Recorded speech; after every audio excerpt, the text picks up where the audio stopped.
வணக்கம். என் குருநாதர் எழுத்து சித்தர் பாலகுமாரன் சார் அவர்களை மனதார பிரார்த்தனை செய்துவிட்டு உங்களுடன் உரையாடத் தொடங்குகிறேன். நான் உங்கள் ராம்ஜி. சுக்குக்கு மிஞ்சிய மருந்தும் இல்லை, சுப்பிரமணியனுக்கு மிஞ்சிய தெய்வமும் இல்லைன்னு சொல்லுவாங்க. சுப்பிரமணியன், ஆறுமுகன், சண்முகர், வேலாயுதன், வேல்முருகன், மால்மருகன், இப்படி எத்தனையோ திருநாமங்கள் உண்டு முருகப்பெருமானுக்கு. இந்த முருகப்பெருமானை நாம தொடர்ந்து வழிபட்டுட்டே வந்தா போறோம். நம்மளுடைய இந்த இக வாழ்வு இருக்கே, இந்த வாழ்விலிருந்து நம்மளை சந்தோஷப்படுத்தி விடுவார். அகவாழ்வு இகவாழ்வு ரெண்டுத்திலிருந்து நம்மை மீட்டு செய்து விடுவார். பிறவி பயனும் தருவார். இந்த பிறவியில் இருக்கிற நல்ல நல்ல பயன்களையும் நமக்கு தந்தருள்வார் முருகப்பெருமான். முருகப்பெருமானை வழிபாடு செய்பவர்கள் வருந்தி அதிலிருந்து மீண்டு விடுவார்கள் அப்படிங்கிறது உறுதி. வருத்தத்தோடையும் துக்கத்தோடையும் பெருமாளுடைய சன்னதிக்கு, முருகப்பெருமாளுடைய சன்னதிக்கு போய் நின்றுட்டோம்னா போறோம். அவருக்கு நமக்கு என்ன செய்யணும், என்ன தரணும் அப்படிங்கிறது தெரியும். அவர் அதை பார்த்து கொள்வார். நீங்க எந்த கோவிலுக்கு போறதா இருந்தாலும் சரி, அங்க முருகன் சன்னதி இருக்குனாக்க ஒரு 10 நிமிடங்கள் கண்கள் மூடி பிரார்த்தனை செய்யுங்கள். இப்ப உச்சி பிள்ளையார் கோயிலுக்கு போறீங்க அப்படின்னா அங்க இருக்கிற முருகன் சன்னதி. அதே போல நீங்க நெல்லையப்பர் கோயிலுக்கு போறீங்கன்னா அங்க இருக்கிற ஆறுமுகனார் சன்னதி. இப்படி எந்த ஒரு நம்ம மயிலாப்பூர் கபாலீஸ்வரர் கோவிலே சுப்பிரமணியர் அவ்வளவு அழகுறதுப்பா, தனி கோயில் மாதிரி இருப்பாருங்க. இது மாதிரி எந்த கோவிலுக்கு சென்றாலும் அங்க வழக்கமா நாம அம்பாளுக்கு சிவனுக்குன்னு வாங்கிட்டு போவோம் இல்லையா பூ, முக்கியமா முருகனுக்கு வாங்கிட்டு போங்க. முருகனுக்கும் சேர்த்து வாங்கிட்டு போங்க. முருகனுக்கு வாங்கிட்டு போனா, ஏன்னா அப்பனுக்கு இணையானவர் தந்தைக்கு நிகரான ஒரு தந்தை தான் ஞான குழந்தை முருகப்பெருமான் இல்லையா? அப்பனுக்கு பாடம் சொன்னவர். அதனால முருகனுக்கு உகந்த செந்நிற மலர்களை அவருக்கு சூட்டி ஒரு 10 நிமிடம் அங்க நின்று பிரார்த்தனை செய்யுங்கள்.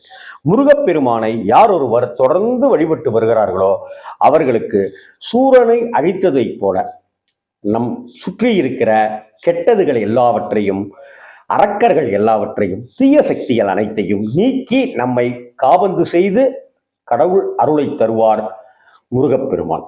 கணபதியினுடைய சகோதரன் நம் கணங்களையெல்லாம், நம் ஒவ்வொரு நிமிடங்களையெல்லாம் காத்து நம்மை அருட்கடாட்சம் செய்பவர் கந்தவேலன். அந்த முருகப்பெருமானை நாம தொடர்ந்து வழிபடணும். அதே போல வாரத்துக்கு ஒரு நாளாவது எலுமிச்சை சாதம் நெய்வேத்தியம் செய்து அதை 2 பேருக்கோ 4 பேருக்கோ வழங்கணும். முக்கியமா அந்த எலுமிச்சை சாதத்தை நாமளும் 4 வாய் சாப்பிடணும். வாரம் ஒரு தடவை எலுமிச்சை சாதம் சாப்பிடணும் அப்படிங்கிறத வழக்கமாக வச்சுக்கோங்க.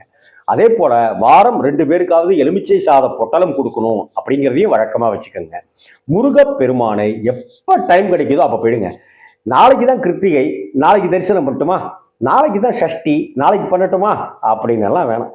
உங்களுக்கு தோணுது, நீங்க போற வழியில ஒரு முருகன் கோவில் இருக்கு, டக்குன்னு வண்டியை நிப்பாட்டுங்க, டக்குன்னு நடைய உள்ள அப்படியே கோயிலுக்குள்ளார திருப்புங்க, ஒரு தரிசனம், ஒரு சல்யூட் போட்டு வந்துருங்க. எப்பெல்லாம் தோணுதோ, எப்பெல்லாம் வாய்ப்பு கிடைக்குதோ அப்பெல்லாம் நீங்க முருகப்பெருமானை தரிசனம் பண்ணிட்டே வாங்க. தொடர்ந்து முருகப்பெருமானை தரிசனம் செய்து கொண்டே வந்தால் உங்கள் வாழ்க்கையில தடைபட்ட காரியங்கள், கிரகங்களால் உண்டான தோஷங்கள் எல்லாமே நீக்கி உங்களை ஒரு அடுத்த கட்ட வாழ்க்கைக்கு உயரச் செய்வார் முருகப்பெருமான். இதுல எந்த சந்தேகமும் இல்லை. செவ்வாய்க்கிழமைகள்ல செவ்வரளி மாலை சார்த்தி வேண்டிக்கங்க. எலுமிச்சை சாதம் நைவேத்தியம் செய்து வேண்டிக் கொள்ளுங்கள். சர்க்கரை பொங்கல் நைவேத்தியம் செய்து முருகப்பெருமானை வேண்டிக்கலாம். ஏதாவது ஒரு கோயில், முருகன் கோவிலுக்கு முருகனுக்கு வஸ்திரங்கள் சார்த்தி, வள்ளி தெய்வானைக்கு புடவை சார்த்தி வேண்டிக் கொள்ளலாம். திருமண தடையை விலக்கி தருவார். எதிர்ப்புகள் உங்களை சுத்தி இருக்குன்னா அதெல்லாம் தவிடுபடியாக்கி தருவார். கடன் சுமைகள் இருக்கு, இல்ல கொடுத்த பணம் திருப்பி வரல அப்படின்னு இருக்குனாக்க வேண்டிக்கங்க. வழக்கு நடக்குதுங்க, எங்க பூர்வீக சொத்து எங்களுக்கு வருமா என்னன்ற ஒரு டவுட் இருக்கு, வழக்கு நடந்துட்டு இருக்கு அப்படின்னு இருக்கிறவங்க முருகன் கோவிலுக்கு போய் அங்க வஸ்திரங்கள் சார்த்துங்க. வள்ளி தெய்வானை முருகனுக்கு வஸ்திரம் சார்த்துங்க. அங்க எலுமிச்சை சாதம் நைவேத்தியம் பண்ணுங்க. அதை எல்லாருக்கும் வர பக்தர்களுக்கெல்லாம் ஒரு கரண்டி கொடுங்க. நிச்சயமாக உங்கள் வழக்கு ஒரு 11 வாரங்கள்ல அது சரியாயிடுங்கிறது உத்தமமான விஷயம். வெற்றிவேல் முருகனுக்கு அரோகரா, வீரவேல் முருகனுக்கு அரோகரா, ஞானவேல் முருகனுக்கு அரோகரா, வள்ளி மணவாளனுக்கு அரோகரா, எங்கள் வாரனுக்கு அரோகரா.